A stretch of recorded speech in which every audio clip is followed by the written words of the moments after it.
Orang yang tinggal dalam gelap itu tabrak sembarang. Betul kok tidak? Kalau terang ini kan orang lupa mata sonada kok. Ini terang itu menunjuk jalan yang benar. Di sini ada yang suka tabrak sembarang, yang suka raba sembarang. Ini sapu bapak bilang begini, anak, yo, engkau jangan keluar malam. Saya bilang, kok kenapa tidak boleh keluar malam? Terus sapu bapak bilang, karena setan suka daun muda. Saya bilang, bapak, itu setan dulu.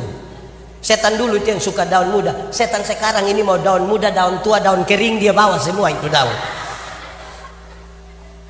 Anak ini, anak, malam itu gelap.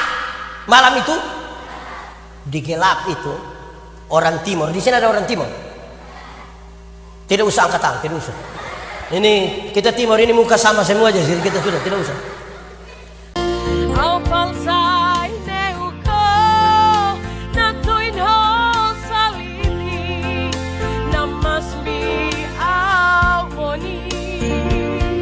Kita renungkan ulang satu bagian pembacaan Alkitab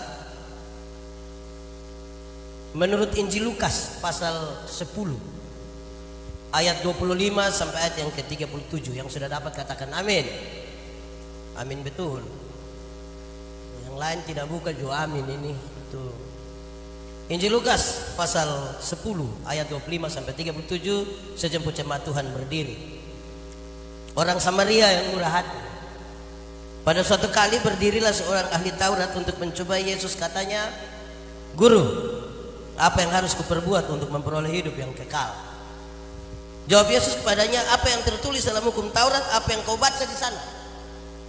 Jawab orang itu, kasihilah Tuhan Allahmu dengan segenap hatimu, dan dengan segenap jiwamu, dan dengan segenap kekuatanmu, dan dengan segenap akal budimu, dan kasihilah sesamamu manusia seperti dirimu sendiri.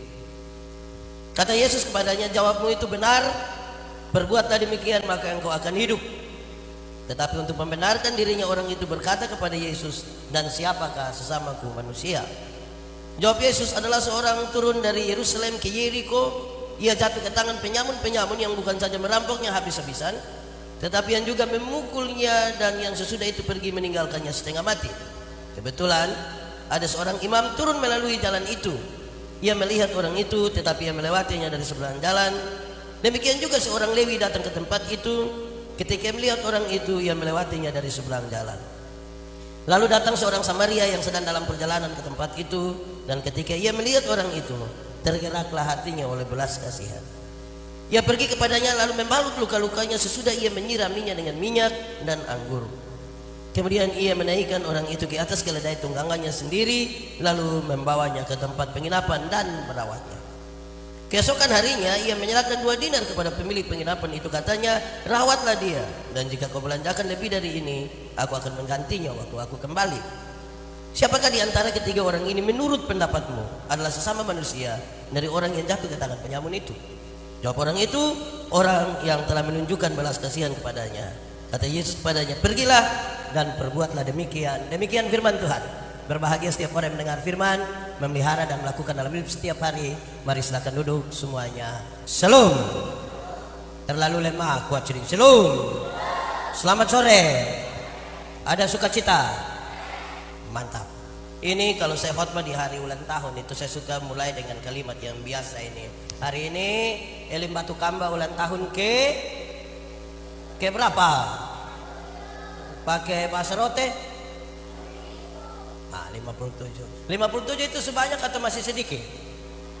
Setua atau masih muda? Anak-anak atau orang dewasa itu? Mau cukup di 57 atau tambah lagi? Mau tambah sampai berapa?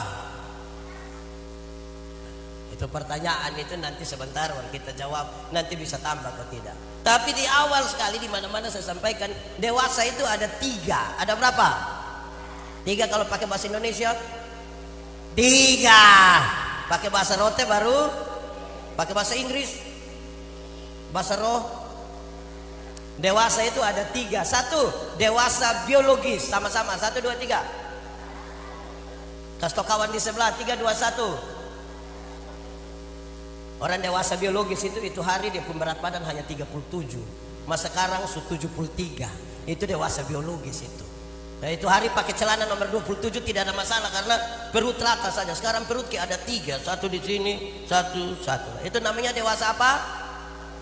Makan tidur, cocok? Ya kira-kira begitu. Ini berkaitan dengan pembangunan fisik sama-sama. 1, 2, 3. Pembangunan fisik di Elim Batu Kamba su aman kok. Oi, begini belum juga ini. Mau yang ke mana ini? Gereja su aman? Gereja aman kok tidak? Pastori? Baik. Kedua, dewasa psikologi sama-sama. 1, 2, 3. Dewasa psikologi tidak tergantung umur dan berat badan. Umur 40 tahun mau bukan tersinggung. Sedikit-sedikit tersinggung. Mau keluar kau mau bikin elim sendiri di sebelah di situ. Nah, di sini ada yang begitu. Yang tersinggung saja. Itu badan saya yang besar, tapi sesungguhnya dia masih. Karena itu orang kalau biasa tersinggung di orang banyak, kau biasa bilang badan besar, tapi sesungguhnya masih. Bayangkan kalau dalam gereja hanya urus tersinggung, kapan kita urus berdampak? Ada dampak tersinggung itu. Terakhir, dewasa iman sama-sama. 1, 2, 3. Dewasa iman tidak tergantung berapa lama kita bergereja, tidak tergantung berapa lama kita melayani Tuhan, tidak tergantung berapa lama kita jadi anggota di jemaat. Dewasa iman itu ada mimbar 10 kilo, ada anak umur 3 tahun. Anak 3 tahun bisa pikul mimbar 10 kilo? Bisa kok tidak? 17 tahun kemudian dia umur 20 tahun bisa pikul mimbar yang 10 kilo. Yang berubah anak atau mimbar? Yang berubah? Nah, itu dewasa iman. Tidak meminta beban menjadi ringan. Orang dewasa iman berdoa minta bahu yang semakin kuat. Orang dewasa iman tidak menangis berteriak minta Tuhan tolong kasih ringan ini beban. Kan dia tahu kalau Tuhan izinkan ada masalah, Tuhan tahu seberapa kuatnya dia. Anto, saudara punya masalah kan? Tidak usah ngomong. Ini saya lihat muka masalah semua ini. Nah, gitu. Tapi hampir-hampir saudara, hampir-hampir orang dewasa iman tidak meminta orang lain berubah. Tapi siapa yang berubah? Siapa yang berubah? Kadang-kadang kita di gereja ini Pak Bupati kita terlalu sibuk minta orang lain berubah. Tapi lupa rubah diri sendiri. Padahal mau berdampak bagi dunia, mau rubah ini dunia, mulai dari perubahan mana? Diri sendiri. Nah, sendiri dulu baru pada dulu. Baik. Lalu hari ini memang sengaja saya mau ajak kita. Saya siapkan Matius 5 itu khotbah di bukit ayat 13 sampai 16 persis seperti tema dari. Tapi kemudian saya pikir saya ingin berubah pakai orang Samaria yang murah hati. Ada imam, ada orang Lewi, ada orang Samaria dalam cerita tadi. Mau jadi orang mana? Mau jadi orang? Yakin bisa jadi orang Samaria? Benar-benar yakin? Mantap? Yes. Tapi kalau saudara ingin jadi orang Samaria, maka tiap hari harus duduk di antara jalan Yerusalem Yeriko. Tunggu orang kena rampok, saudara tolong. Tunggu orang kena rampok, saudara tolong. Tunggu orang kena rampok, saudara tolong. Bisa? Lama-lama tidak ada yang kena rampok lagi, saudara yang dapat rampok nanti. Tetap masih mau jadi Samaria, masih. Woi, saya lihat saudara Sulaiman ini. Ini susah berdampak ini.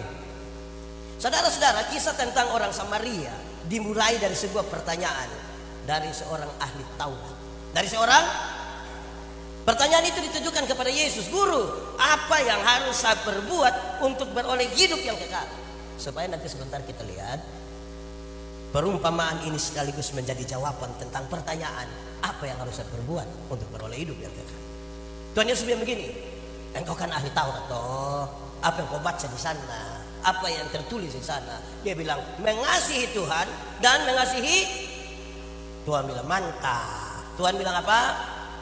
Terus Tuhan bilang dia bikin jawabanmu itu benar. Tapi itu jawaban bilang jawabanmu itu benar buat ini orang pikiran. Kenapa? Dia tahu. Yang dia jawab tadi bilang mengasihi Tuhan dan mengasihi sesama itu susah.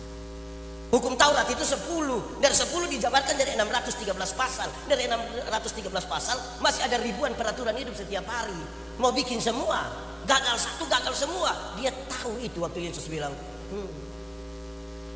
Lantas untuk membenarkan dirinya dia bilang begini, dan siapakah sesamaku manusia? Dia tanya Tuhan Yesus begitu. Siapakah sesama manusia? Tuhan Yesus bilang begini, adalah seorang turun dari Yerusalem ke Yeriko. Ada yang pernah pergi Yerusalem Yeriko? Lihat kopi. Yerusalem Yeriko itu dia berjarak kira-kira 30 km. Jalan menurun, berlekuk-lekuk, berbelok-belok, berbatu-batu lepas.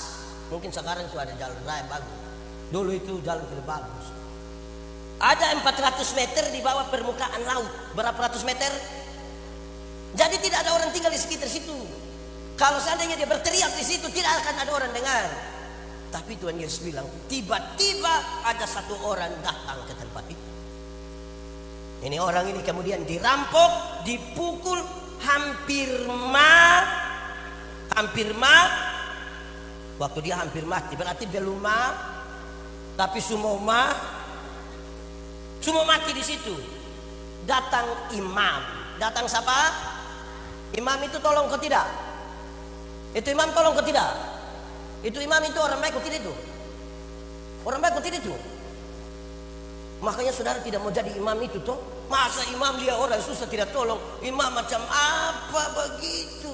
Gaya-gaya sebut diri imam padahal tidak tolong orang. Tapi jangan cepat-cepat juga. Kenapa? Imam di bait Allah itu sangat banyak.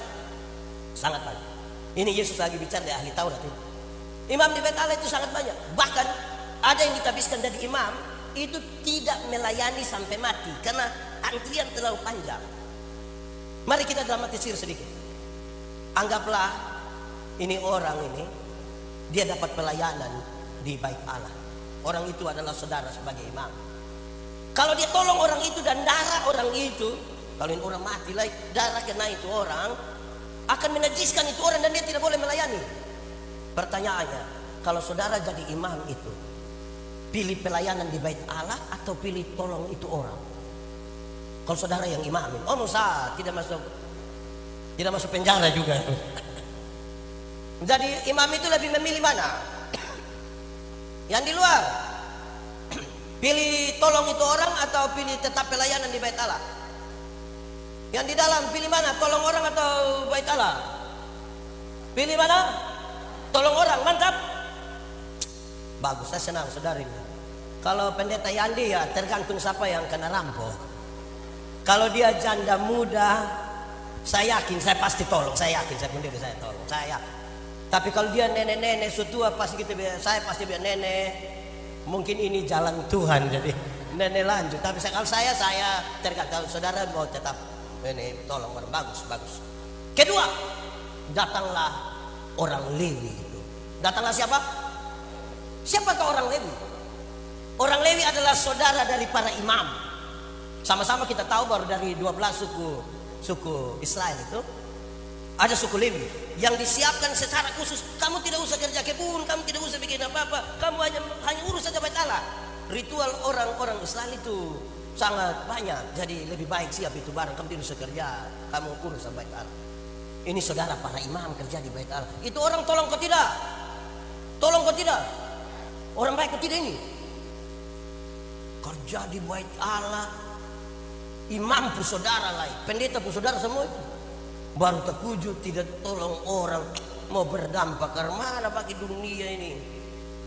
Gitu Kalau saudara urus gereja atau tolong orang, pilih mana?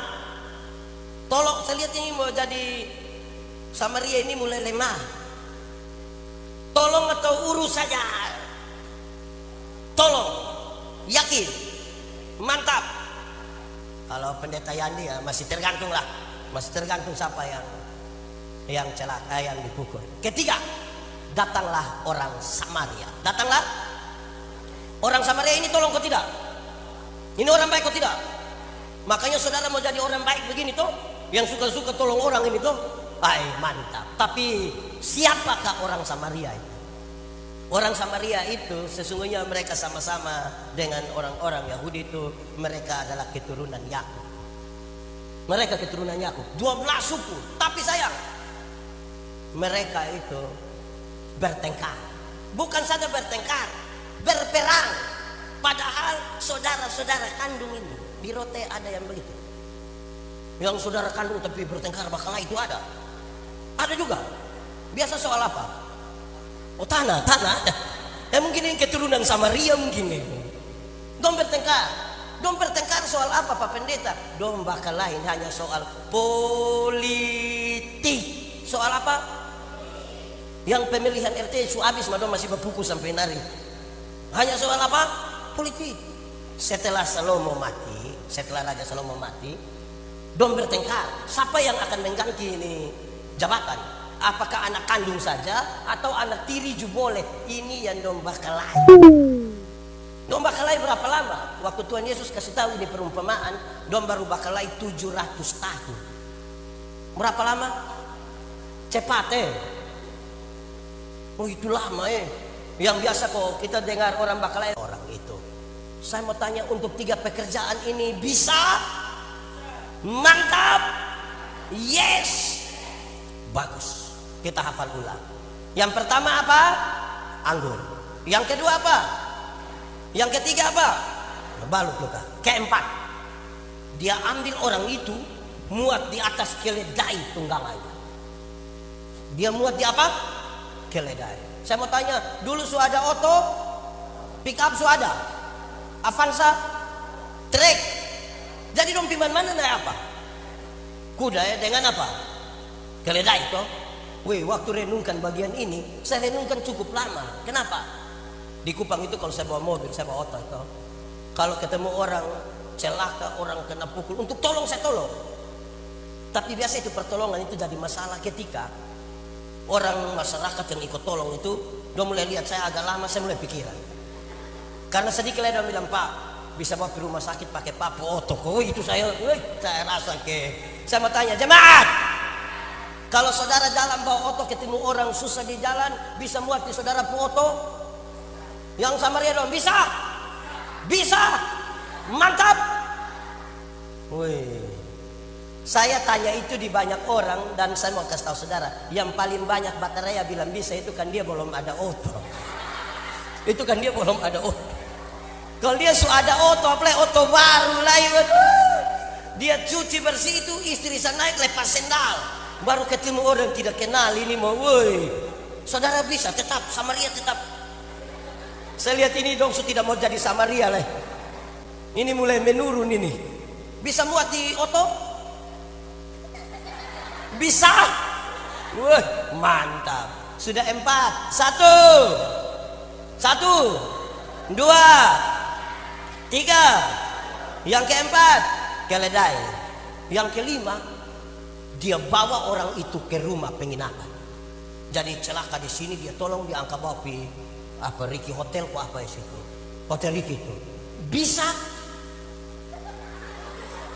Samaria. Bisa Samaria bisa. Bisa. Ini saya lihat, ini mau Samaria terus ini juga repot ini. Bisa? Bisa rote Pumbai ini. Oke, Sulima. 1, 2, 3, 4, 5. Keenam, dia merawat orang itu sama-sama. 1, 2, 3. Saya mau tanya, jemaat, pernah rawat orang sakit? Mama mantu pernah kita rawat? Enak. Rawat orang ini so gampang pasti pagi-pagi dia masak air, masak bubur, baru dia pergi kamar hotel bilang, masih hidup kok. Ini rawat orang ini. Bisa? Samaria. Yang Samaria dong bisa. Tetap. Mantap. Sudah 6. 1, 2, 3, 4, 5, 6, 7. Dia angkat uang 2 dinar, dia kasih pada pemilik penginapan. Baru dia bilang, rawatlah ini orang. Kalau nanti ini uang kurang, saya datang, saya ganti kau uang. Dulu orang kerja 1 hari bayar 1 dinar. Berarti 2 dinar upah kerja selama berapa hari? 2. Saya mau tanya jemaat, hasil jualan dan terima gaji atau uang jalan 2 hari bisa kasih orang susah. Samaria bisa. Samaria hijau dong ini bisa. Samaria merah dong bisa. Jadi pas dapat keuntungan yang uang kios kok apa begitu, ambil yang 2 hari pun kasih orang susah. Bisa? Mau tetap jadi Samaria? Woi Pak, kalau begini kamu jadi orang rotes Pak kamu tidak. Wah ini memang menarik ini. Oke, 1 apa? 2, 3, 4, 5, 6, 7. Uang 2 dinar. Uang 2 dinar. Aman? Wih ini berat tuh ini. Wih memang repot. Oke, lalu setelah penjelasan itu Tuhan Yesus tanya ini ahli Taurat, kawan, menurutmu siapa sesama manusia dari orang yang dirampok itu? Kan jawaban itu gampang toh. Jawaban gampang kok tidak? Gampang saja. Kan tinggal bilang orang yang memberi pertolongan. Jawaban gampang. Tapi saudara tahu, pertanyaan itu mengalami apa ya? Itu pertanyaan yang paling berat sesungguhnya, bukan soal jawabannya. Tapi itu pertanyaan yang mengukur 2 hal. 1, dia mengukur tentang pengetahuan kita tentang Tuhan, kedekatan kita tentang Tuhan. Belum tentu itu kemudian bisa membuat kita dekat dan melaksanakan apa yang Tuhan. Belum tentu. Tapi yang kedua, pertanyaan itu menjungkir balikan cara berpikir ini orang ahli Taurat. Dia pikir dia bisa masuk surga tanpa Tuhan Yesus. Tanpa bantuan orang Samaria dia bisa masuk. Itu dia berpikir. Pertanyaan itu gampang, jawabannya gampang, tapi isinya berat. Waktu dia jawab bilang begini, orang yang telah memberi pertolongan, Tuhan Yesus bilang, pikir. Kamu lihat dari dia tuh pikir. Sekarang saya pikir begini, saudara, kalau saudara mau berdampak harus mulai dulu dari sesuatu yang sangat mendasar. Tapi sebentar baru saya bicara itu, saya mau ukur dulu perjalanan kita dengan Tuhan. Saya suka pakai contoh begini. Jemaat, saudara pernah pilau? Bidang siapa? Bikin apa di laut? Saudara kalau pergi ke laut dan teman-teman di pantai itu, pernah ke pantai apa yang bagus di Roten? Nah, kalau saudara pergi pantai, itu kan dia air hanya sampai di betis, lutut. Di air yang pendek itu, saudara bisa main gila dan kawan bisa siram-siram. Bisa tendang-tendang, kan di pinggir pantai toh. Coba masuk barang 1 kilometer, setengah kilometer di tengah laut. Ini perahu semua tenggelam. Kalau kita di pinggir pantai itu kan bisa foto dulu, ayo foto. Pinggir pantai. Coba masuk di tengah laut. Siapa yang semua tenggelam? Dia bilang, wah perahu semua tenggelam, foto dulu, foto. Yang gaya-gaya itu dia jalan belum jauh. Yang gaya-gaya itu biar umur tinggi mati mah jalan belum, itu masih main di pinggir-pinggir itu belum jauh. Pernah jalan kaki? Orang sini tidak tahu jalan kaki. Pernah jalan kaki? Di mana? Jalan kaki itu bisa, tapi dia punya jarak dekat. Karena jarak dekat, maka kekuatan penuh ada pada kita. Kalau kekuatan penuh ada pada kita, orang lain kita tidak butuh. Bahkan Tuhan pun kita tidak butuh. Kekuatan penuh ada pada kita. Itu ibu-ibu, nona-nona bisa pakai high heels, sepatu haken yang tinggi begini, karena jarak dekat. Saya lanjut sedikit. Naik motor, pernah naik motor? Motor ojek pernah? Di mana? Saudara bayangkan kalau itu anak ojek dia bawa kita di sini, dia gas turun sekencang dari sini. Saya yakin yang di belakang lebih pelan sedikit. Kenapa? Tanta pun dah ada sudah bisa. Ini anak yang tidak bisa tanta. Kenapa? Wah hanya bayar 5.000 saja. 5.000 kenapa? Kalau 5.000 sudah pakai rem tanta. 10.000 baru pakai rem. Tapi poinnya jelas, makin jauh berjalan, rasa takut mulai ada. Amin toh? Yang gaya-gaya dong itu belum jalan jauh, itu pinggir-pinggir pantai belum. Lebih jauh lagi, naik oto pernah? Yang paling jauh dari sini sampai mana? Naik oto? Atau ada yang pernah naik oto dari Kupang Piat Tambua pernah? Di samping sopir pernah? Pernah sampai di bok-bok camplong atau apa yang itu orang nompumbok hampir-hampir yang sopir itu belum rem kita mau angkat kaki kau injak begitu. Semakin jauh berjalan, oi, terasa ini waktu bukan sapa-sapa. Amin Yang gaya-gaya itu jalan sejauh apa belum? Masih main-main di pinggir-pinggir pantai begini, belum jauh. Lebih jauh lagi, naik kapal laut. Pernah?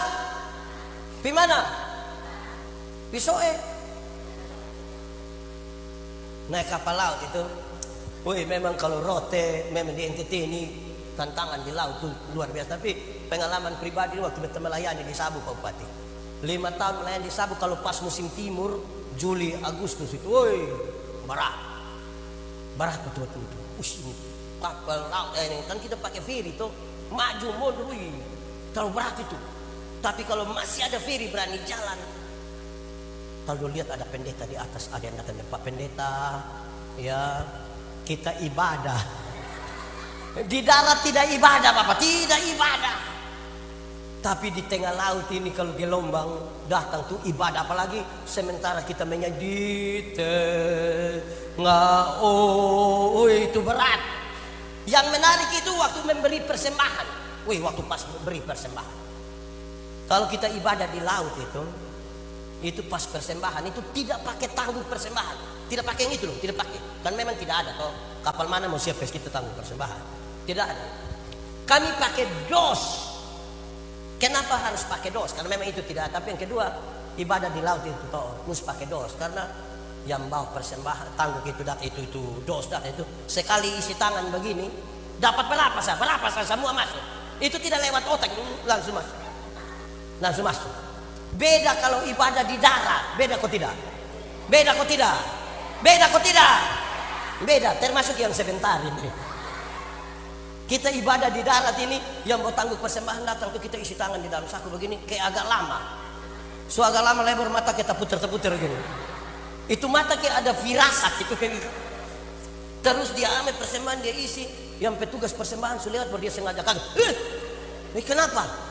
Tadi saya isi yang merah gitu.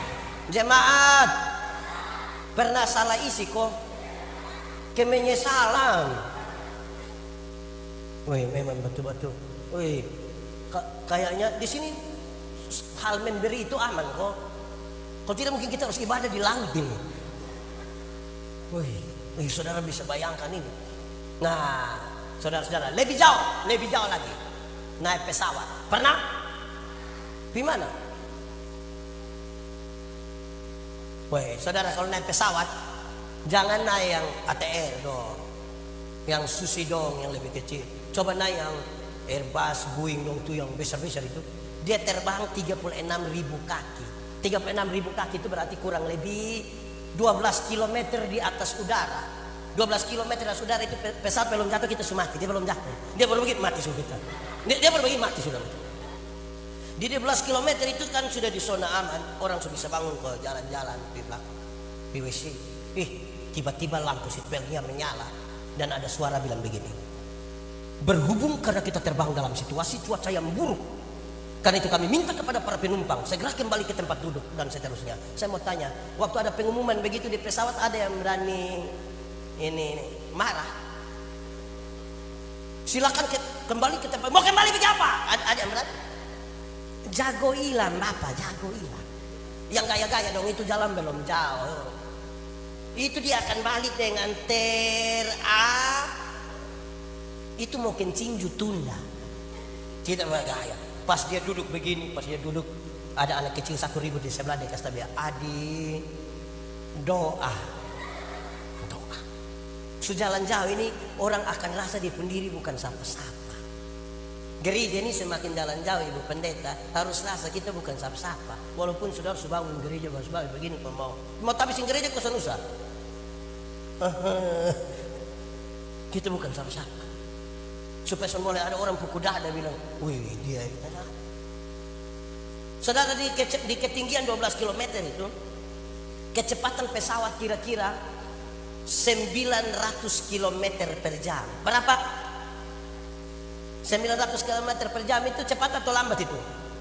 Kalau cepat, itu Rossi saja kalah. Kalau Rossi saja kalah, apalagi anak ojek dong di muka lebih kalah. Di kecepatan yang sangat tinggi itu, pesawat itu tabrak awan, pasti dia terguncang begini. Kalau ditabrak awan terguncang, yang orang Kristen di atas langsung ya, Yesus. Yesus. Kalau di darat kaget maki. Saya belum pernah dengar orang maki di pesawat. Di sini ada yang tukang maki. Ada. Dia majelis. Kumpul kasih dia uang, beli tiket, suruh dia berangkat. Pas hujan angin itu, saya yakin pulang langsung satu persekutuan doa di rumah. Makin jauh berjalan itu kita rasa kita bukan siapa-siapa. Amin. Nah, saudara lihat, makin jauh perjalanan dengan Tuhan Yesus, mari kita merasa ternyata kita ini bukan siapa-siapa. Apa yang ada pada kita ini bukan apa. Amin. Sekarang saya ingin melanjutkan bagian-bagian ini berkaitan dengan dampak. Lalu apa yang Tuhan Yesus lakukan? Dan kemudian itu memberi dampak pada dunia. Ini panitia ambil tema di Matius pasal 5. Konteks dari Matius pasal 5 itu Tuhan Yesus khotbah di bukit. Siapa pendengarnya? Pendengar dari khotbah Yesus di bukit itu adalah orang-orang, ribuan orang yang putus harapan. Orang-orang sakit-sakitan, orang-orang miskin, orang-orang yang tidak mampu. Beberapa orang yang sudah pasrah pada keadaan. Tapi Yesus mau kasih saudara, kamu tidak boleh mati dalam kepasrahan terhadap keadaan. Pasrah pada Tuhan boleh, pasrah pada keadaan tidak boleh. Sekali lagi, pasrah pada Tuhan boleh, pasrah pada keadaan tidak boleh. Kamu adalah garam. Kamu adalah, tahu garam? Pernah lihat garam? Di mana? Saudara tahu fungsi garam? Fungsi garam itu 3. Berapa? 1, mengawetkan. Sama-sama, 1, 2, 3. Mengawetkan. Mengawetkan itu apa, Pak? Bikin dia tahan lama. Persaudaraan awet, kasih awet. Ikan itu awet toh, kan kita kalau musim ikan kok banyak kan lebih baik kas keluar di apa dong, gosok garam toh supaya dia awet. Betul kok tidak? Jangan pelihara yang tidak baik, itu yang bikin awet, yang tidak baik. Jangan begitu. Garam itu bikin awet. Yang kedua, garam itu menetralkan. Garam itu bikin netral. Bukan bikin kelompok satu di sini, kelompok satu di sini. Baru dia pun mulut itu ke pisau silet, kok potong di sini, potong di sini. Bukan garam, pisau. Di sini ada yang begitu. Yang adu-adu orang sembarang. Pemalas adu ayam, dia adu orang lain. Dia menetralkan. Ada masalah bukan bikin tambah masalah, dia netral, tidak perlu memihak kemana-mana. Bisa kok. Ketiga, garam itu memberi rasa. Garam itu rasa apa? Rasa. Pertanyaannya, waktu Yesus berbicara tentang kalau garam itu asin, garam itu tawar, dia akan buah. Pertanyaannya, kan ini orang laut yang lebih tahu. Saya mau tanya, pernahkah garam menjadi tawar? Pernahkah garam menjadi tawar? Oh, ini hanya lihat-lihat saja begini. Pernahkah garam menjadi tawar? Garam tidak pernah jadi tawar. Kecuali kalau orang taruh air lebih banyak, dia kurasa sudah tidak ada. Itu berarti bahwa fungsi itu sesungguhnya ada pada kita. Tapi siapa yang mau pakai fungsi itu? Siapa yang mau melaksanakan itu? Itu tentang garam. Yang kedua apa? Terang. Sama-sama, 1, 2, 3. Terang. Tahu terang? Ada satu kalimat ini bagus. Dia bilang begini, jangan mengutuki kegelapan, tapi segera nyalakan pelita. Sama-sama, 1, 2, 3. Tapi ada gelap di sini, bukan tiap hari gelap. Lihat pelita, tioek itu. Kadang-kadang untuk sesuatu yang kita tahu ini gelap, kita tidak beri kontribusi positif untuk menjadi terang. Jangan mengutuki kegelapan. Segera nyalakan pelita. Iya toh? Segera nyalakan pelita. Hendaklah engkau jaga-jaga. Saudara tidak tahu ini lagu? Nah, kenapa suruh saya solo? Coba kita menyanyi 3, 4. Hendaklah sedia. Karena dengan sekejap kedengaranlah gegap mempelai. Di sini pelita dong Suaman. Pakai minyak apa ini? Pertadex. Nah, jemaat. Terang itu punya 3 makna. Berapa makna? 1, terang itu menunjuk jalan yang benar. Sama-sama 1, 2, 3. Menunjuk. Saudara, kalau tengah malam tiba-tiba listrik mati, gempa bumi, ada kursi begini, menurut saudara teratur? Kita tidur-tidur sama-sama begitu, tiba-tiba gempa bumi, tiba-tiba listrik padam. Masih teratur ini barang? Kenapa tidak teratur? Orang yang tinggal dalam gelap itu tabrak sembarang. Betul kok tidak? Kalau terang ini kan orang lupa mata sonada kok. Ini. Terang itu menunjuk jalan yang benar. Di sini ada yang suka tabrak sembarang, yang suka raba sembarang. Ini sapu bapak bilang begini, anak, yo, engkau jangan keluar malam. Saya bilang, kok kenapa tidak boleh keluar malam? Terus sapu bapak bilang, karena setan suka daun muda. Saya bilang, bapak, itu setan dulu. Setan dulu itu yang suka daun muda. Setan sekarang ini mau daun muda, daun tua, daun kering, dia bawa semua itu daun. Anak ini, anak, malam itu gelap. Malam itu di gelap itu orang timur. Di sini ada orang timur. Tidak usah angkat tangan, tidak usah. Ini kita timur ini muka sama semua aja, jadi kita sudah tidak usah. Dalam gelap itu orang timur itu suka omong bilang PKK. PKK itu apa? Poe kalang-kalang. Jadi dia raba sembarang. Di sini ada yang biasa raba sembarang. Saya pergi ke satu daerah di Sulawesi Tengah, di Parigi Motong. Di situ kan ada banyak banyak durian, perkebunan yang besar. Kepada jemaat yang punya kebun-kebun itu saya tanya, hasil bagaimana? Hasil mantap Pak Pendeta. Mantap bagaimana? Kalau kita sekali panen Tuhan, 400-500 juta dapat Pak Pendeta. Wah, puji Tuhan. Hama bagaimana? Hama aman Pak Pendeta. Ada satu hama yang agak susah Bapak. Hama mana yang agak susah? Dan bilang hama kaki 2 Bapak. Kok kenapa itu hama kaki 2? Bapak itu hama kaki 2 itu pandai menghitung waktu Bapak. Dia hitung ke mana? Pas kita keluar itu yang dia masuk Bapak. Di rota sini ada hama kaki 2 juga. Siapa mama? Nah, gelap. Nah, terang itu menunjuk jalan yang benar. Yang kedua, terang itu sebagai penuntun. Sama-sama, 1, 2, 3. Terang itu sebagai, saudara kalau terbang dari Surabaya tengah malam itu, mau sampai Kupang biasa jam 8 malam ke atas. Itu saudara akan lihat di landasan itu ada lampu biru kiri kan. Dia mau kasih itu pilot, pilot turun di sini, jangan turun di situ. Siapa berani kau turun di situ, kita semua keluar di Metro TV. Jadi dia menuntun, terang itu menuntun.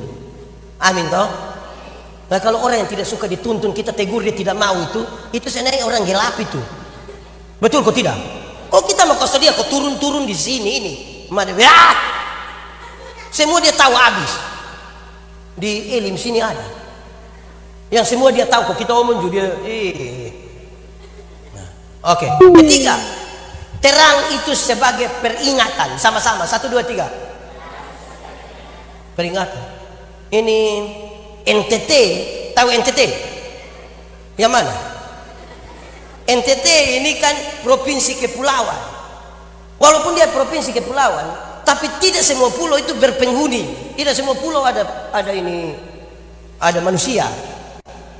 Tetapi saudara tahu, di pulau-pulau kosong, di batu-batu di tengah laut, Don taruh ame satu barang yang ke barang putih di bandara, bandara di pelabuhan.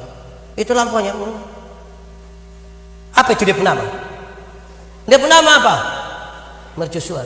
Dia mau kasih tahu itu orang yang bawa kapal. Di sini ada batu. Sekalipun itu orang-orang yang naik itu kapal tidak kenal itu siapa yang pikas mayala di sana, tapi dia kasih ingat nanti kampi tabrak, nanti kapal. Saya suka sekali itu lagu Kidung Jemaat atau PKJ. Mercusuar kasih Bapa. Saudara tidak tahu lagu? Oh sudah, kita lihat sah. Kita hafal di Veronica sah. Yang mercusuar kita tidak usah hafal, kita hafal di memang Oma nama siapa? Oma siapa? Oma Welmince kenal Veronica kok. Oh iya. Baik Om. Terang itu memberi peringatan toh. Dia begini supaya jangan tempat tabrak. Sekalipun tidak dikenal. Saya coba bicara dengan orang-orang navigasi, Bang. Saya tanya di Pulau Batik itu, siapa di sana? Dia bilang, Bapak itu pegawai Bapak. Dia biasa naik di situ berapa lama? Bapak itu bisa 3 bulan, bisa 6 bulan. Sebab orang tidak ada masalah dari istri di rumah kok. Bayangkan dia harus 3 sampai 6 bulan. Siapa yang kenal dia setiap kali ada Firipi Alor lewat situ? Siapa yang kenal manusia di situ? Tidak kenal.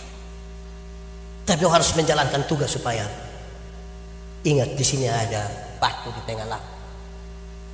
Nanti sebenarnya kita bicara di maksud-maksud semua, tapi kira-kira begitu maksud dari itu tema. Kalau mau jadi dampak, sekalipun kita tidak dikenal oleh siapa. Nah, lalu karena Yesus itu yang kasih tahu ini barang dan kita semakin jauh berjalan, kita sadar bahwa kita bukan siapa-siapa. Berarti kita butuh siapa? Butuh Tuhan Yesus.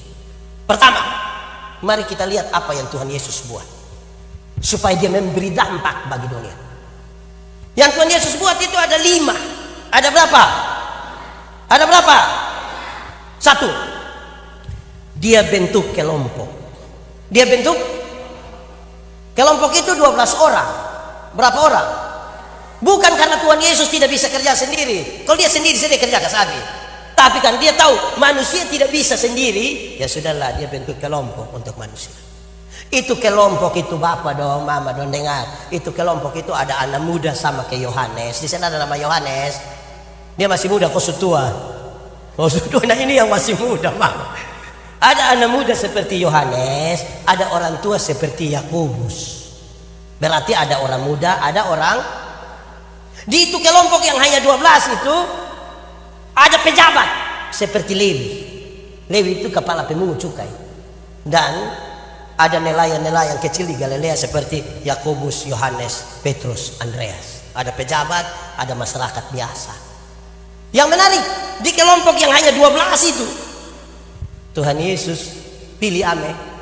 Ada yang bekerja untuk kepentingan Roma, kekaisaran Romawi. Ini pemerintah Romawi itu orang ini taksir pendapatan di satu wilayah, terus dong lelang jabatan. Siapa yang mau pilih pajak dari situ, nanti boleh makan dari itu pajak. Selebihnya kirim ke Roma. Lewi ya. Tapi ada anggota partai politik namanya Simon orang Selot. Oh ini orang partai politik, dia tidak suka memang sebut Romawi itu, dia tidak suka memang. Dia mau bikin perang revolusi besar-besar supaya, dan bayangkan ya, satu bekerja untuk Roma, satu tidak suka Roma. Tuhan Yesus bisa kumpulin 12 orang. 12 orang itu banyak atau sedikit? Banyak atau sedikit? Lebih banyak orang di Elim Batu Kamba atau lebih banyak murid Yesus? Lebih banyak Batu Kamba. Saudara lihat, yang 12 beda-beda. Apalagi yang 70 kakak kali 4 orang berarti 200, sekitar 280 jemaat yang dompung kemauan ini mau pasang keramik, kita bertengkar. Putih di sini atau yang ini saya bertengkar. Ini saya bertengkar. Betul atau tidak? Ini mau warna apa seperti ini? Ini jendela mau buka begini atau ini 12 beda. Ini baju seragam dong ini. Saudara lihat, Yesus bentuk ini kelompok yang beda-beda ini supaya dong sebentar memberi dampak kepada ini dunia. Saudara tahu itu kalimat yang bilang karena begitu besar kasih Allah Karena begitu besar kasih Allah kepada dunia, dia memberikan gerejanya. Bukan karena Tuhan mengasihi gereja, dia kasih dunia. Terbalik. Dia mengasihi ini dunia, maka dia memberi apa? Gereja. Supaya gereja menyatakan cinta itu dari Tuhan untuk merubah dunia. Amin. Yang pertama, dia bentuk apa? Kelompok. Saya mau tanya, di gereja ini kan ada kelompok, 2 kelompok paling tidak yang bisa kita segmentasi dia. Kelompok pertamanya namanya kelompok kategorial, sama-sama 1-2 kelompok. Kategorial itu kita segmentasi dia berdasarkan usia. Ada anak, remaja, taruna, pemuda, lansia, kaum bapak, kaum ibu. Itu namanya kelompok kategorial. Yang kedua namanya kelompok fungsional. Sama-sama 1, 2, 3. Kelompok yang dibentuk berdasarkan fungsi. Yaitu misalnya paduan suara, vokal group, persekutuan doa. Itu kelompok berdasarkan fungsi. Sekarang saya mau tanya, ini model 2 kelompok yang di Ilim Batu Kamba ini aman kok? Kan kita mau memberi dampak di tengah dunia ini. Ini kelompok yang kelompok ini ada aman kok? Majelis, ada kelompok majelis di sini berapa orang? 24. Yang 24 itu aman kok? Karena ada majelis ini yang dia datang di kita, dia bilang, Pak Pendeta, sebenarnya saya tidak mau, tapi jemaat dong supili. Ini jemaat dong satu, ini jemaat dong ini. Pas pemilihan juga bilang, pilih dia. Kenapa? Dia yang ada oto. Supaya kalau ada kegiatan tinggal pinjam dia pun oto. Akhirnya oto datang gereja, dia pun Tuhan tidak datang. Lama-lama itu oto masuk surga, dia pun Tuhan son masuk. Ini kelompok begini bukan kelompok yang aman. Itu tidak bisa memberi dampak. Amin toh. Ada majelis jemaat ini yang gereja di sini jam berapa Ibu Pendeta? Jam 7. Bukan dia tidak tahu jam 7, ma dia sengaja menghindar dari tugas. 7.15 baru tiba-tiba dia muncul dari sini datang. Itu datang dan jalan sopan mati. Padahal itu dia sengaja supaya jam baca Alkitab. Kan dia tidak siap dan dia datang, dia bilang pada mulanya pastikan oleh kelompok aman kelompok majelis aman, kelompok kaum bapak aman kok. Kenapa yang jawab dia pu istri dong? Aduh, nakal begini baik 57 tahun ini.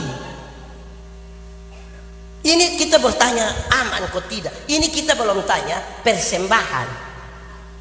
Ini kita belum tanya persembahan. Memang persembahan itu butuh hati. Saya ingat satu hari saya terbang, pas turun pesawat langsung, bukan saya yang terbang, saya naik pesawat terbang. Kalau saya terbang saya sudah lalu. Pas turun pesawat begini teman pendeta bilang, Pak Pendeta ini kita tidak bisa singgah di hotel ini, tidak bisa. Ini Pak Pendeta langsung pimpin. Saya bilang boleh. Dia langsung bawa toga, kasih pakai saya naik khotbah habis, sudah pimpin ibadah habis, kami duduk minum kopi begini, baru saya coba taruh tangan di saku gini.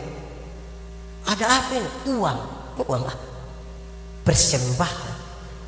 Saya tanya, lalu tadi yang saya isi itu isi apa? Saya pikir-pikir baru ternyata yang saya isi itu boarding pass, nama lengkap, memalukan.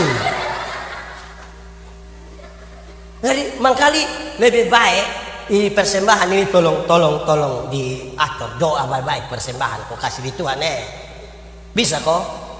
Karena persembahan itu tidak, dia pun kata dasar di liturgi bilang persembahan bukan persumbangan. Persembahan itu kata dasarnya sembah. Kan kita datang sembah Tuhan, kita mewakilkan kita pun diri begitu. Tuhan ini saya.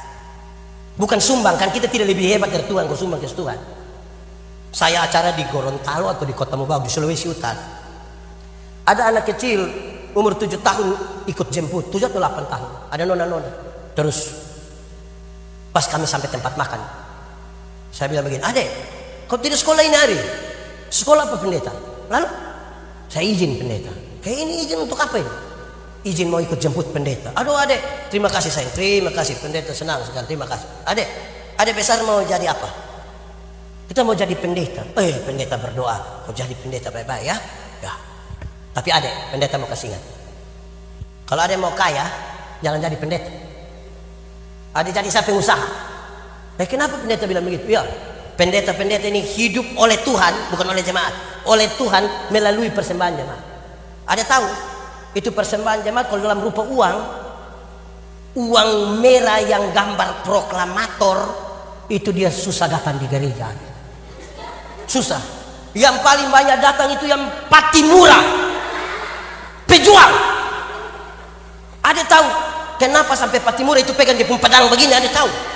Itu kan ada yang ramas-ramas itu uang sampai Patimura pun pedang mau patah itu dia mau. Saudara-saudara, saya mau kasih ingat saudara begini. Dengar ini serius ini. Saudara, kalau di sini biasa kita parkir di mana yang orang tagih parkir? Di mana biasa? Pokoknya ada tempat. Saudara lihat ya, saudara kasih uang di petugas parkir, saudara bisa lipat bapak itu uang kasih petugas parkir. Tapi saudara bilang kasih di Tuhan ini. Saya tidak bicara nilai. Saudara tidak kasih tidak ada soal. Saya lagi mengajar saudara tentang ucapan syukur kepada Tuhan. Saudara tidak kasih tidak apa-apa. Kenapa? Lagi mengajar tentang persembahan pada Tuhan. Ada satu waktu dia bilang, saya bukan bicara nilai. Dia taruh, saya bilang, Bapak kenapa bikin tangan begitu? Dia bilang, pendeta kalau tangan kanan memberi, tangan kiri tidak boleh tahu. Saya bilang, iya, tapi saya tahu. Pendeta tahu apa? 1000. Jadi begini, 100 tidak mungkin, saya bisa sampai gini. Sebegini baru saya ngajak batu.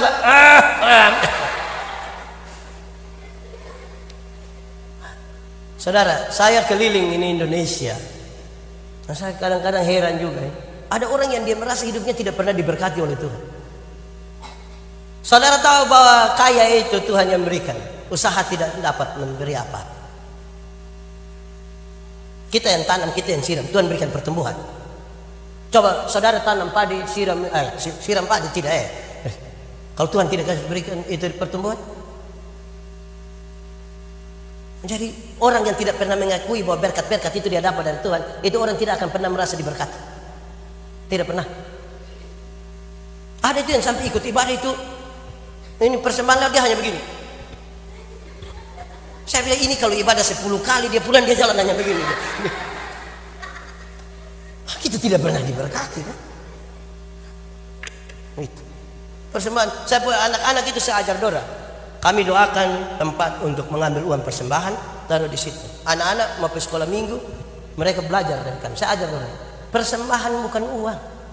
Persembahan itu diri. Kalau kamu datang ambil itu uang bawa persembahan, datang berdiri doakan baik-baik atau ambil dulu berdoakan siap baik-baik bawa ke gereja, bawa ke sekolah minggu.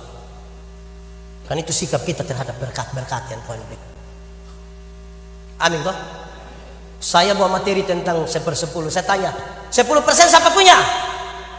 90% siapa punya? Siapa punya? Ijo, siapa punya? 90 siapa punya? Siapa punya? Siapa yang bilang kita punya? Alkitab bilang semuanya Tuhan punya. Kami berikan dari tangan Tuhan sendiri. Kalau semuanya Tuhan punya, saya tanya, 10% kita kasih Tuhan boleh kok tidak? 20? 50, 70, kalau semuanya kita kasih Tuhan. Jadi 1/10 itu bukan soal nilainya, 10-nya bukan, sikap. Yang menarik, dia bilang begini, Bapak pegang yang 90%. Karena ini Bapak tua pun semua, maka Bapak mau beli apa-apa, Mama mau beli apa-apa, nah tanya yang pemilik pun. Tanya bilang, Pak pemilik, boleh kita beli Shopee? Nah itu kan pemilik kan ada di mau toh. Pemilik, boleh kita judi kok. Kan yang pemilik bukan kita. Nah kita ini kan kadang-kadang merasa kita pun jadi suka-suka. Nah sekarang yang pertama Tuhan Yesus bentuk kelompok. Makanya saya harus cek dulu, ini kelompok ini sudah sampai mana. Yang sampai kelompok ini, kelompok iri hati, kelompok su iri hati lain, makan puji lain, woi pusing mau berdampak di dunia ini. Setelah bentuk kelompok, Tuhan Yesus mengajar, mengindoktrinasi bagian yang kedua. Kelompok ini Tuhan tidak bentuk kelompok, dia ajar. Itu sekaligus upaya membangun visi bersama. Kamu 12, tujuan kita ini. Harus kita satu tujuan. Majelis jemaat rapat di belakang mau membunuh sekalipun Bamarasu di situ, keluar datang di sini satu suara. Samakan persepsi. Di sini kita bertengkar dalam rapat jemaat, waktu pukul ini palu tentang keputusan, satu suara. Tidak boleh ada yang berbeda.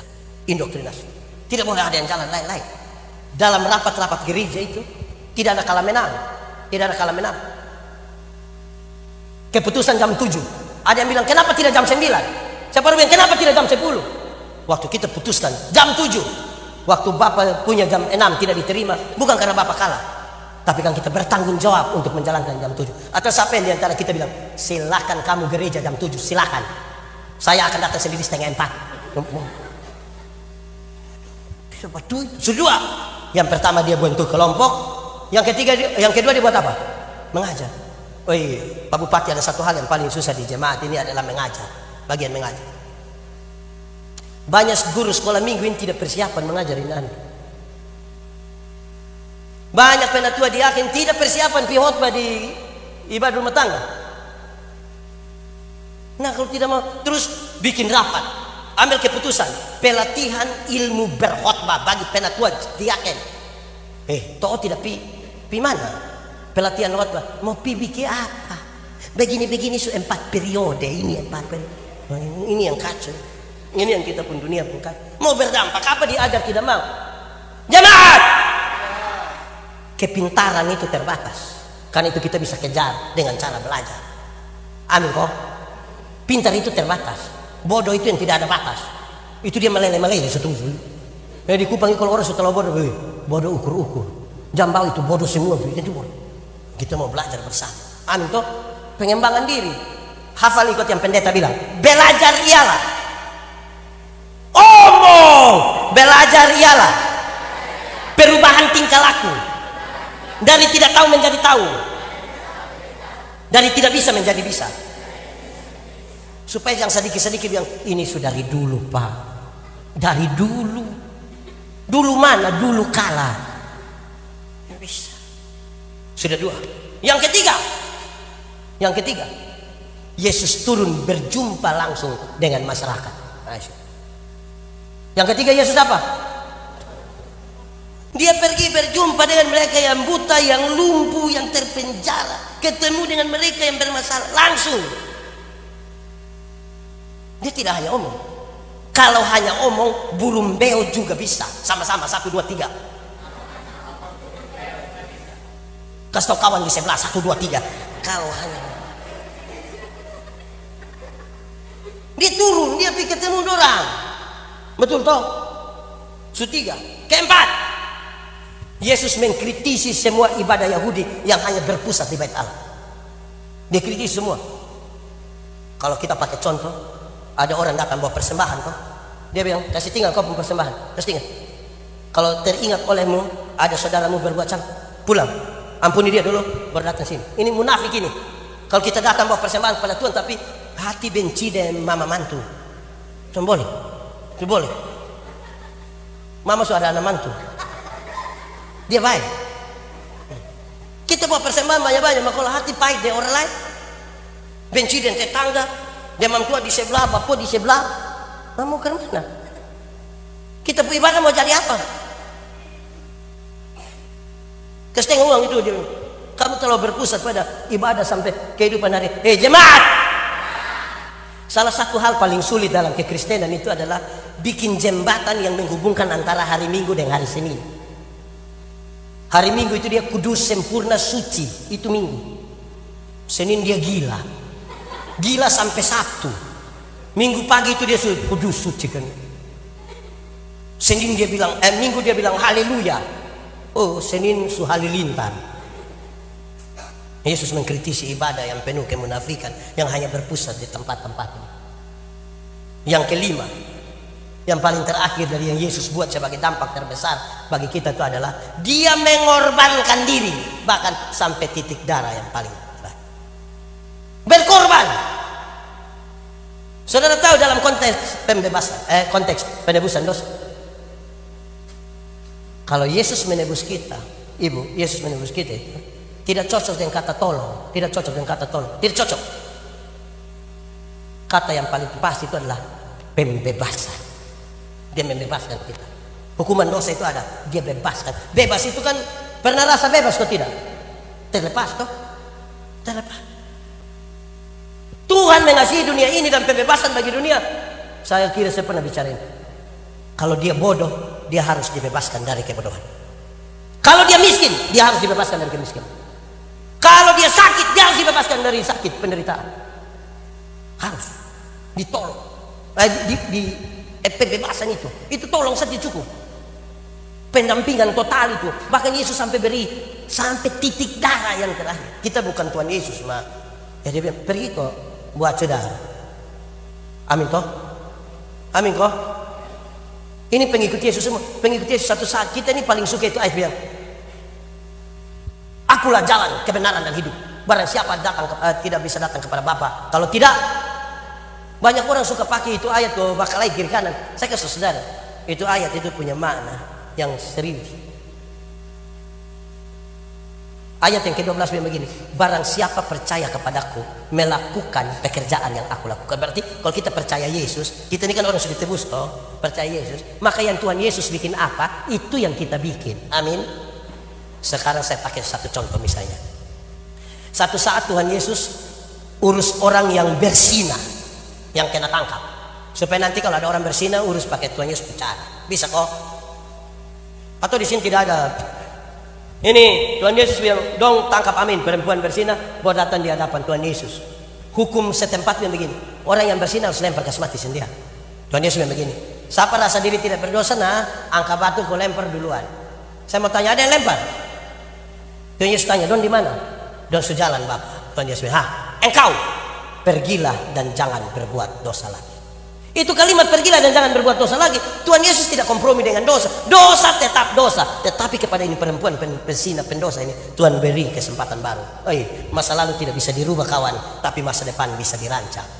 Sekarang saya mau tanya, bapak-bapak, satu saat ketahuan istri ada selingkuh, bisa urus pakai cara Tuhan Yesus? Bisa kok? Cari ame mamtua kau bilang, boi, pergilah dan jangan berbuat dosa lagi. Bisa begitu.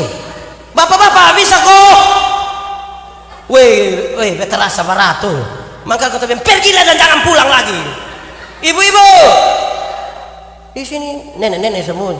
Ibu-ibu, satu saat ketahuan suami ada selingkuh dengan teman kantor, bisa urus pakai cara Tuhan Yesus? Bisa kok ibu-ibu? Cari ame bab tua baru bilang, papa pergilah dan jangan berbuat dosa lagi. Itu pasti bab tua bilang, puji Tuhan. Jadi bayangkan kalau kita mau melakukan sendiri tanpa Tuhan Yesus, ibu, kita mau kuat kok tidak, mau bisa kok tidak. Tidak bisa memang. Lama-lama kita racun kas mati orang gara-gara kita. Nah, memang Tuhan Yesus itu sangat penting di kita hidup. Aduh, jadi bukan, saudara-saudara, Tuhan Yesus itu bukan objek perdebatan di antara kita. Dia subjek yang menolong kita. Ini jadi saksi Kristus itu Roh Kudus panggil kita jadi saksi toh. Waktu kita sudah disaksi, saksi itu melakukan satu, omong yang benar, memperkatakan hal yang benar. Kedua, saksi itu melakukan apa yang dia perkatakan dengan benar.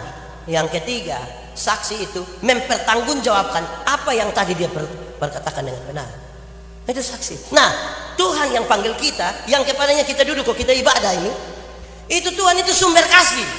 Amin. Karena dia sumber kasih, saya mau jelaskan ini supaya saudara lihat kalau Tuhan tidak ada ini kita beribadah macam apa ya. Yang sampai kita hanya kebiasaan. Saya selama 57 tahun pendeta kebiasaan memimpin saya ibadah. Penatua diaken kebiasaan saja karena sudah dipilih. Allah yang sumber kasih itu dia panggil kita dalam ibadah jemaat. Bagaimana dia yang sumber kasih? Sementara menerima ibadah dari orang-orang yang hati penuh amarah, kebencian, kepahitan, hati yang meluap-luap mau balas dendam. Kita sementara duduk menghadap dia yang sumber kasih. Wah, tidak cocok itu. Tidak pas itu. Kau buat hati ini mesti damai. Amin toh. Itu satu hari ya. Ini Kain kalau marah.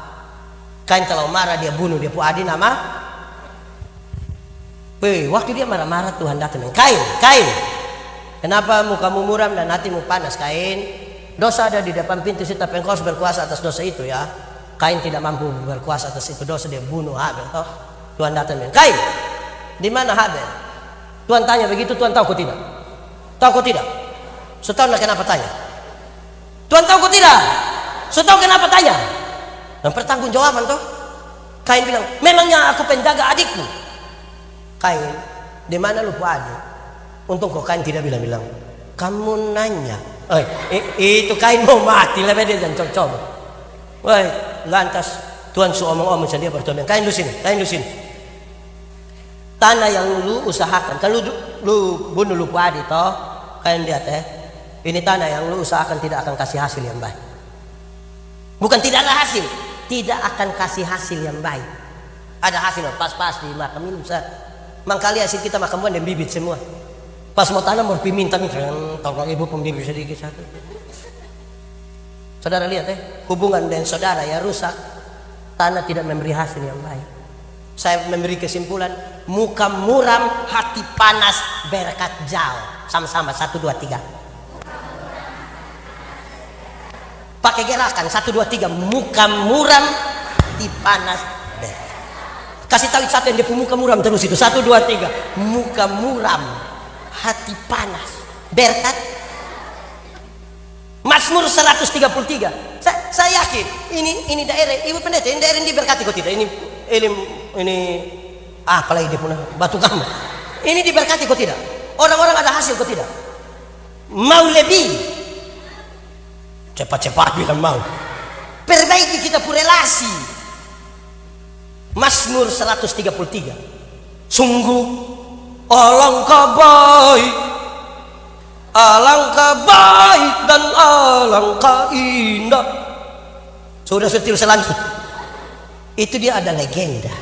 Ada legenda itu adalah cerita yang dia latar belakang kita tidak tahu tidak apa-apa, tapi pesan-pesan moral kita mau pakai. Legenda itu dia begini. Ada bapak satu, dia mati kasih tinggal 2 anak. Berapa anak? Anak yang satu dia nikah, kok ada anak. Yang satu dia tidak nikah. Bapak tua kasih tinggal 1 bidang tanah. Dan 2 kakak adik ini sama-sama tanam gandum di itu ini ladang yang di bapak kasih tinggal. Pas musim panen, dan 2 kakak adik sepakat bagi 2 hasil ini 50%. Subagi habis, dan pulang sampai rumah duduk-duduk jo. Yang kawin kok ada anak itu dia bilang begini. Bagi 2 ini tidak bisa. Tidak bisa. Kenapa? Saya ini ada istri, ada anak. Kalau besok-besok saya susah, saya punya istri anak bisa tolong saya. Saya punya saudara itu dia tidak menikah. Tidak baik. Maka itu malam dia angkat ame 100 karung gandum, diam-diam dia pitaruh di dia saudara yang tidak menikah itu pulung. Sementara dia saudara yang tidak menikah itu duduk-duduk dia pikir begini, woi bagi 50 ini tidak boleh, tidak baik. Kenapa? Saya ini hidup seorang diri, mau makan kas habisin gandum semua tidak mungkin. Tapi kasihan saya pun saudara itu dia ada istri, ada anak, dong butuh gandum lebih, dan bagi 2 tidak baik. Itu malam dia ame 100 karung gandum, diam-diam dia pitaruh dia pun saudara pulung. Besok pagi dong bang, tidak ada yang kurang. Maka malam dong coba bawa lah.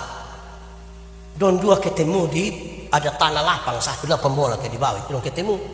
Yang satu bilang, lu mau pergi mana? Yang satu bilang, telu. Dong kan orot itu. Yang satu bilang, telu.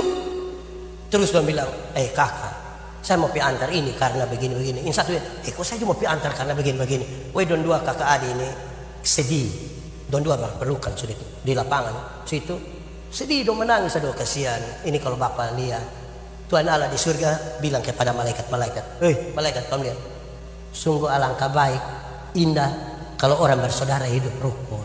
Sebab kesanalah Tuhan perintahkan berkat.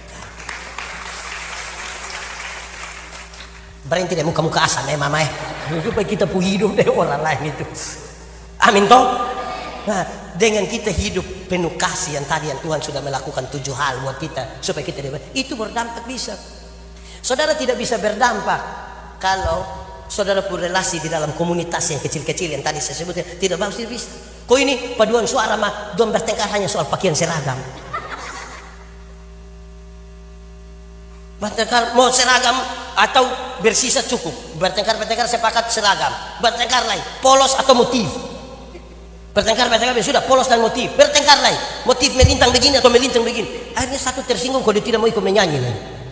Jadi pastikan itu. Saudara lihat, dengar. Tidak boleh uang di Ilim Batu Kamba ini 100 juta dikasih, padahal ada satu orang miskin di muka rumah situ. Tidak bisa. Ada orang susah satu di samping gereja. Tidak boleh. Bagaimana urus? Satu orang ini kita berapa kakak ini? 70 kakak urus satu orang yang mau sekolah ke sekolah dia sampai doktor. Kecil. Bahasa Inggris kecil. Iya tuh. 70 orang urus satu. Betul kok tidak? Yang penting dari konsep yang tadi yang saya bilang, pastikan kelompoknya ikut yang Tuhan Yesus buat. Itu kecil. Nama siapa? Siapa? Andres. Kenal Veronica kok? Dia pembapa nama siapa? Om Strom. Dia pemama? Kamu lah sebut-sebut sudah. Gitu Jadi sungguh alangkah baik indahnya kita semua hidup bersaudara dengan rukun. Karena itu kerukunan itu, damai itu Tuhan kerjakan bagi kita. Itu tidak ada yang tidak mungkin bagi manusia itu bagi Tuhan tidak ada yang tidak mungkin. Yang susah bagi manusia gampang bagi Tuhan. Tapi Tuhan mau pakai kita juga supaya kita turut bekerja di situ. Amin. Oke, mari.